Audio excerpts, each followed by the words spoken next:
Today I'm going to show you guys the difference between the brake systems on two different buses. One bus has air brakes, one bus has hydraulic brakes. Let's go.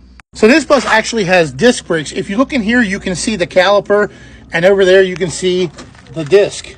The rust is perfectly natural. It's steel, it rusts, your car looks the same way.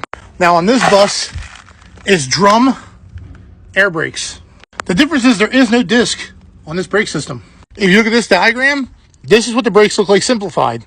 You have a brake drum, and inside you have what's called brake shoes, and that's what helps stop the brakes using air.